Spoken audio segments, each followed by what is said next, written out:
하나님 말씀 보시겠습니다. 하나님 말씀은 고린도전서 15장 9절에서 10절까지 말씀 보겠습니다. 고린도전서 15장 9절에서 10절까지 말씀입니다. 봉독해 드리겠습니다. 나는 사도 중에 가장 작은 자라. 나는 하나님의 교회를 박해하였으므로 사도라 칭함받기를 감당하지 못할 자니라. 그러나 내가 나된 것은 하나님의 은혜로 된 것이니 내게 주신 그의 은혜가 헛되지 아니하여 내가 모든 사도보다 더 많이 수고하였으나 내가 한 것이 아니요 오직 나와 함께 하신 하나님의 은혜로라. 아멘. 할렐루야. 우리 주 예수 그리스도의 은혜와 평강이 여러분에게 가득하기를 주님의 이름으로 축복합니다. 교회를 다니다 보면 은혜라는 말을 많이 사용하게 됩니다. 은혜롭다 이런 말도 하고 은혜 많이 받으시기 바랍니다. 또 나갈 때는 저한테 은혜 많이 받았습니다 이런 분도 많고 이렇게 은혜를 많이 사용하죠. 그러면 은혜라는 것은 어떤 뜻일까? 은혜는 헬라어로 카리스라고 하는데 이 말은 기쁨과 즐거움, 사랑, 호의, 긍휼 이런 뜻을 가지고 있습니다. 이런 여러 가지 뜻 가운데 하나님과 은혜가 관계가 되면 사랑으로 해석하면 좋습니다. 사랑. 그러니까 은혜 많이 받았습니다. 이 말은 무슨 뜻입니까? 하나님의 사랑 받았습니다. 그런 뜻이죠. 누가복음 2장 52절 말씀에 보면 예수는 지혜와 키가 자라며 하나님과 사람에게 더욱 사랑스러워 가시더라. 이렇게 말씀할 때 사랑스러워 가신다라고 하는 것이 바로 은혜입니다. 카리스죠. 그리고 은혜 받은 사람, 하나님의 사랑을 받은 사람이 복된 사람이고 하나님께 사랑받는 사람이 누구나 다 잘 되는 사람들임을 믿으시기를 바랍니다.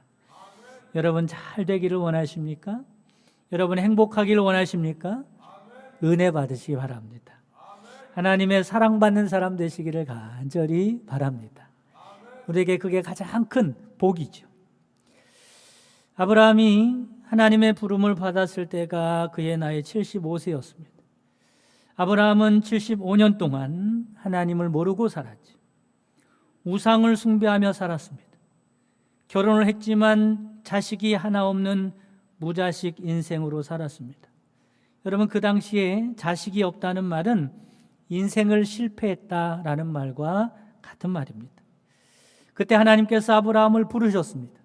내가 너를 복되게 하리니 내가 나를 따라오너라 라고 말씀을 하셨어요.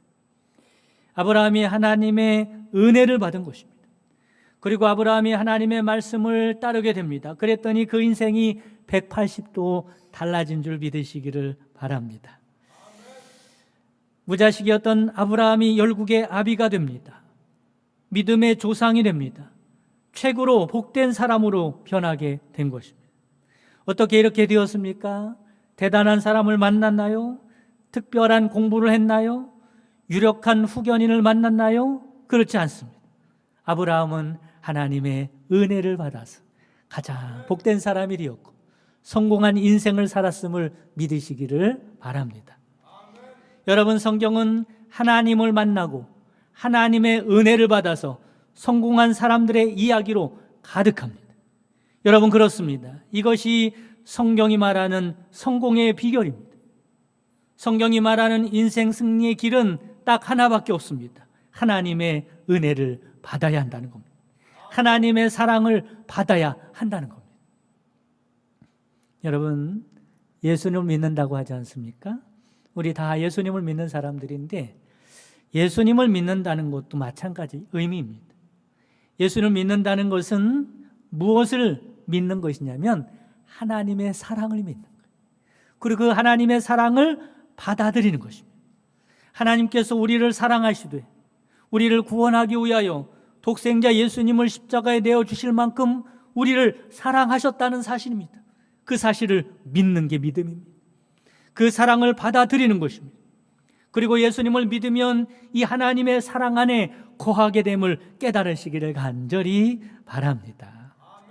그때부터 그의 인생은 잘될 인생으로 변한 것입니다. 성공할 사람으로 바뀐 것입니다. 사랑하는 성도 여러분, 예수님을 잘 믿어서 성공하는 인생이 되시기를 주님의 이름으로 축복합니다. 반면에 이 세상의 성공의 법칙은 무엇일까? 하나님의 사랑이 아니라 내가 잘해야 성공할 수 있다고 생각합니다. 내가 실력이 있어야 성공한다고 생각합니다. 그래서 소위 생존 경쟁에서 이겨야 합니다. 그러면 생존 경쟁에서 이기는 방법이 무엇일까? 교육개발원이라고 하는 곳에서 재미있는 설문조사를 했습니다.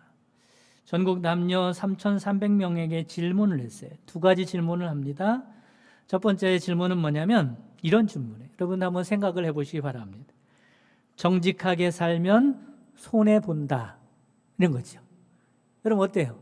정직하게 살면 손해를 본다고 생각하십니까? 이렇게 물어봤어요. 그랬더니 대학교를 졸업한 사람은 77%가 그렇다는 거예요. 고등학교 졸업한 사람은 73.3%가 그렇다는 거예요.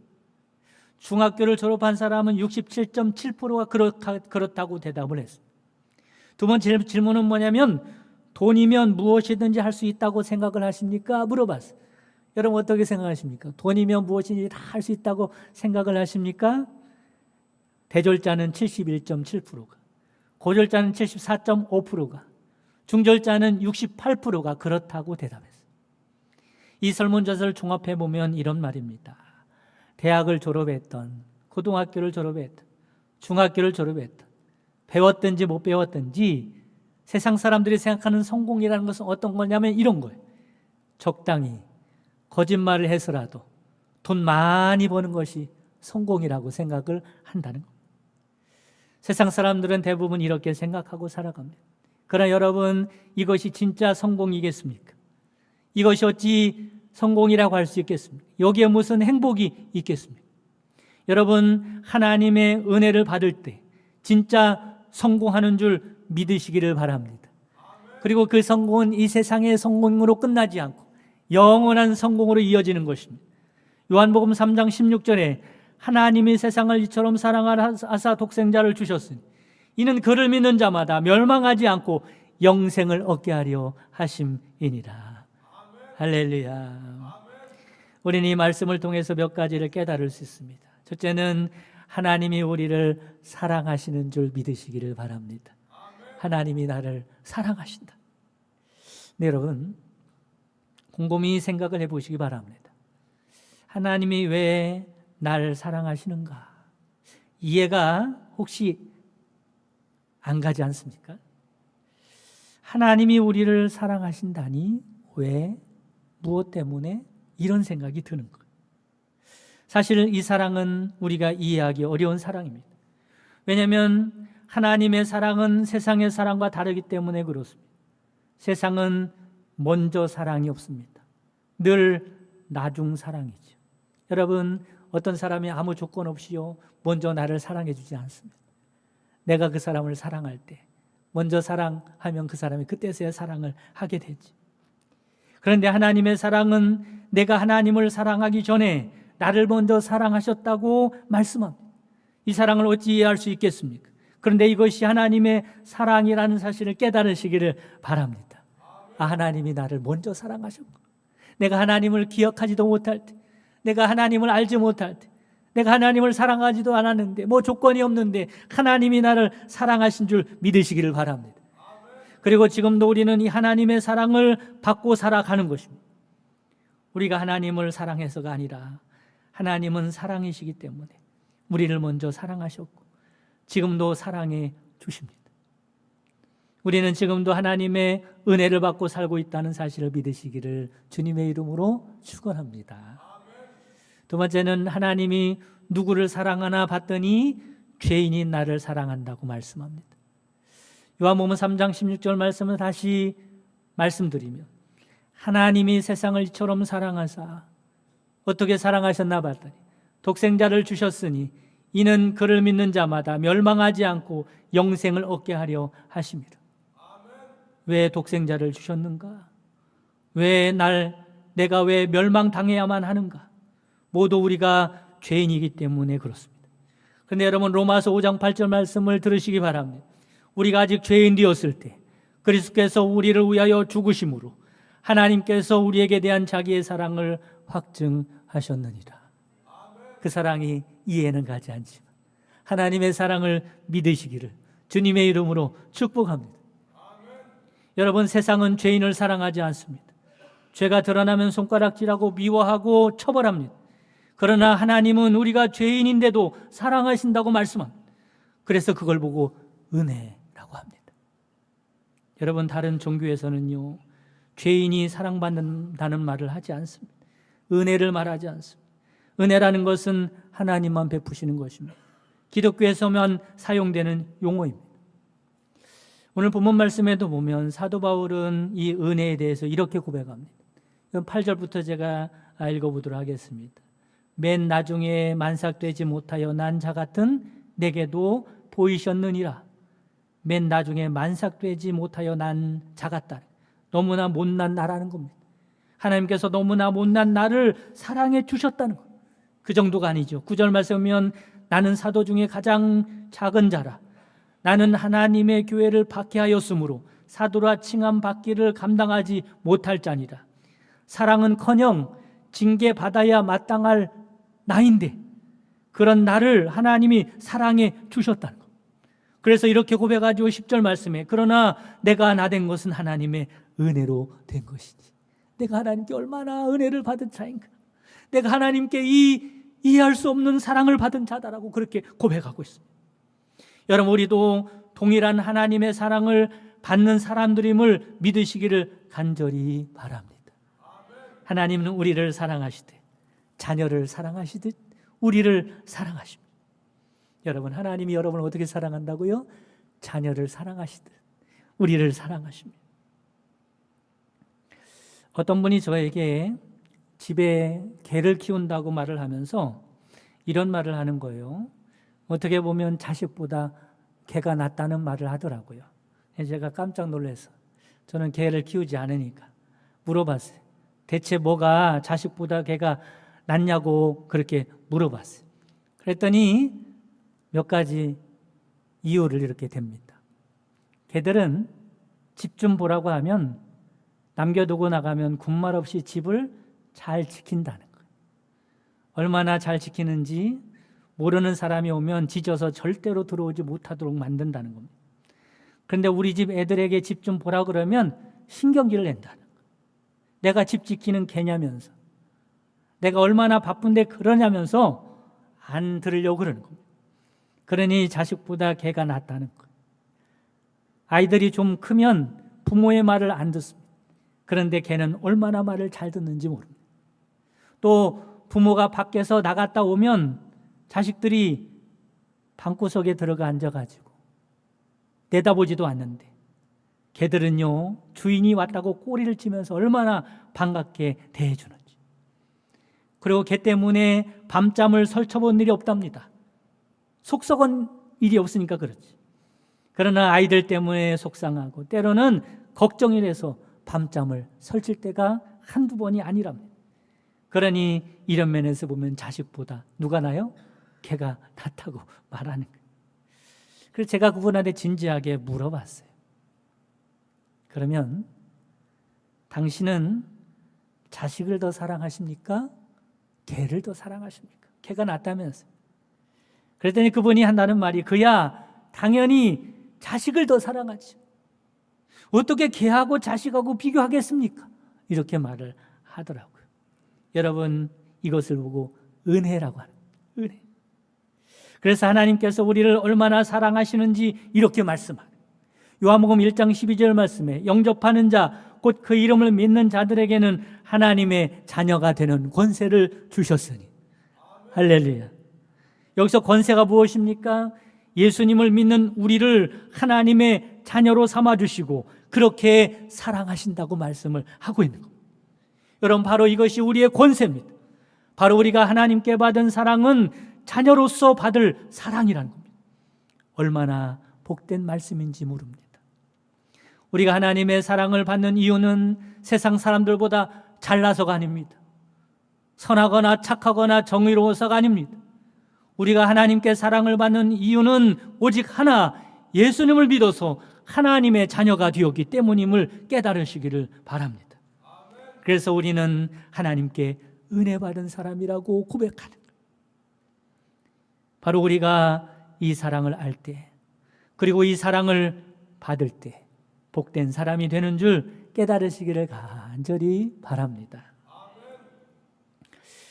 우리나라의 도지사급 그러면 미국에서는 주지사입니다. 주지사. 미국에서 주지사를 2번이나 지냈던 벤 후퍼라는 사람이 있어요. 주지사를 2번 지낸 게 무슨 대단한 일인데 그러냐 이렇게 할지 모르지만 적어도 이 사람에게는 기적과 같은 일입니다. 왜냐하면 이 사람이 세상에 태어났을 때 아버지가 없었어요. 미혼모에게서 태어난 거죠. 이 아이가 자라면서 부모가 있는 아이들에게 얼마나 조롱을 받았고 또 어른들에게 손가락질을 받으며 자랐는지 모릅니다. 그러면서 자연히 그의 안에는 열등감으로 가득했고 많은 상처로 얼룩졌어요. 이 아이는 아무런 꿈도 없었고 소망도 없었어요. 자신은 언제나 쓸모없는 사람이라고 생각하면서 살았어요. 그런데 이 아이가 12살이 되던 해에 그 마을 교회에 한 목사님이 부임하게 됩니다. 이 목사님은 소문을 들으니까 굉장히 좋은 분이라는 거예요. 특별히 자기 같은 사람을 차별하지 않는다는 말을 들었어요. 그래서 목사님에게 끌려서 교회를 나가기 시작합니다. 단 사람들과 마주치고 싶지 않은 거예요. 그래서 어떻게 합니까? 교회가 시작되면 들어가는 거예요. 그리고 목사님이 축도를 하면은 빨리 빠져나오는 거예요. 그래 사람을 만나지 않으니까. 그러던 어느 날이었습니다. 하나님의 말씀을 듣는데 그 말씀이 얼마나 은혜가 되는지 그 말씀을 꼭 붙들고 기도를 하다가 그만 그 시간을 놓치고 말았어요. 어쩔 수 없이 다른 사람들과 함께 교회를 빠져나오게 됩니다. 아니나 다를까 사람들이 자기 자신을 보면서 웅성거리는 것만 같은 거, 이상한 눈으로 자기를 쳐다보는 것 같은 거, 정말로 불편했습니다. 이런 긴장 속에서 이 아이가 교회를 막 나오려고 하는데 목사님이 이 아이를 부르는 거예요. 얘, 너 누구 아들이니? 너의 아버지는 누구니?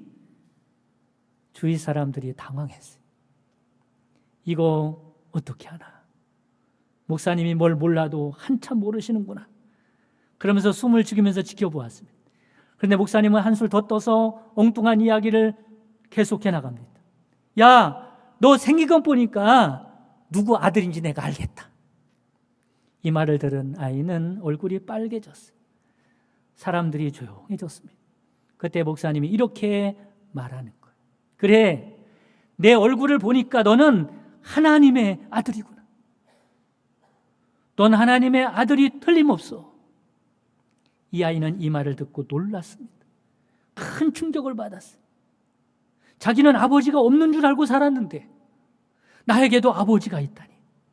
그것도 천지를 창조하신 하나님이 나의 아버지라니 놀랍기도 하고 한편으로는 아버지가 있다는 사실에 너무 기뻤습니다. 이후에 이 아이는 하나님을 아버지로 알고 하나님의 은혜로 잘 자라났습니다. 그리고 주지사까지 된 것이죠. 그리고 주지사가 된 후에 벤 후퍼에게 사람들이 물어봤어요. 당신은 어떻게 그 어려운 환경을 잘 극복하고 이렇게 성공하는 인생이 될 수 있었습니까? 그때 그는 이렇게 말을 했다 그래요. 난 비록 육신의 아버지는 없지만 하늘 아버지가 계시고 그 아버지의 사랑으로 이렇게 성공할 수가 있었습니다. 저는 이 이야기를 읽으면서 생각했습니다. 우리 부모님들이 자식들을 잘 키워보려고, 특별히 교육을 잘 해보려고 얼마나 신경을 쓰고 투자를 많이 합니까? 남들이 학원을 5개 다닌다 그러면 내 자식은 6개만 다녀야 할 것 같아서 그렇게 자식들을 키웁니다. 여러분, 그런데 성경이 말하고 있는 인생 성공의 비결은 이런 데 있지 않습니다. 자녀에게 은혜받게 해야 합니다. 하나님의 사랑받는 자녀가 되게 해야 합니다. 이것이 자녀를 성공시키는 비결인 줄 믿으시기를 간절히 바랍니다. 그러면 마지막으로 하나님께 은혜 받은 사람들은 어떻게 살아가야 할까? 10절 말씀에 이렇게 말씀하죠. 그러나 내가 나된 것은 하나님의 은혜로 된 것이니. 그래서 어떻다는 거죠? 내게 주신 그의 은혜가 헛되지 아니하여 내가 모든 사도보다 더 많이 수고하였으나 내가 한 것이 아니요 오직 나와 함께 하신 하나님의 은혜로라. 여러분, 하나님의 은혜를 받은 사람들 어떻게 살아가야 합니까? 첫째는 은혜를 헛되게 하지 말아야 한다는 겁니다. 그럼 은혜를 헛되게 하지 않는 방법이 무엇일까? 그것은요, 모든 것이 하나님의 은혜인 줄 알고 감사하며 살아가는 여러분 되시기를 간절히 바랍니다. 오늘 말씀에도 바울이 그러잖아요. 내가 나된 것은 하나님의 은혜로 된 것입니다. 하나님께 영광 돌리고 감사하지 않습니까? 이런 말 있죠. 축복은 감사할 때까지 축복이 아니다, 이런 말이 있습니다. 정말 그래요. 여러분, 내가 복을 받았어도요, 그게 복인 줄 모르고 지나가면 복이 아닙니다.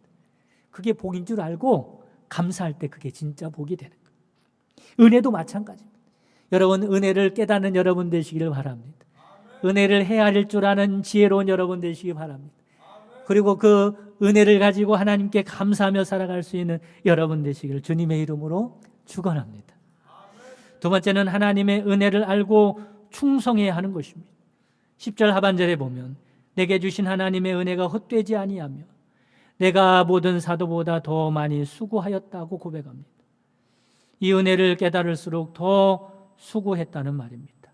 여러분, 당연하지 않습니까? 은혜가 얼마나 큰지 아는 사람들은요, 하나님께 충성되게 쓰임받습니다. 충성하지 못하는 사람은 아직 하나님의 은혜를 알지 못하기 때문에 그런 것이죠. 사랑하는 성도 여러분, 우리가 성공하고 행복하게 살아가는 길은 하나님의 은혜를 받는 길뿐입니다. 바라기는 모든 성도님들이 많은 은혜를 받으시기를 주님의 이름으로 축복합니다.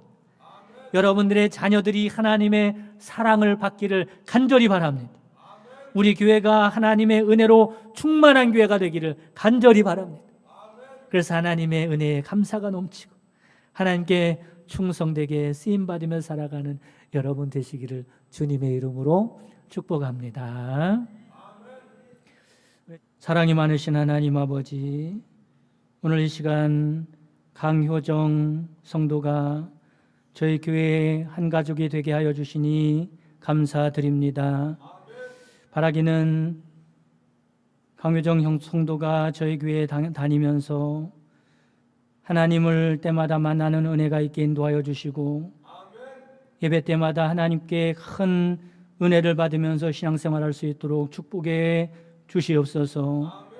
하나님의 말씀을 통하여 예수 그리스도를 닮아가는 역사가 있게 인도하여 주시고 언제나 주님과 동행하는 새로운 삶을 살아갈 수 있도록 축복해 주시옵소서.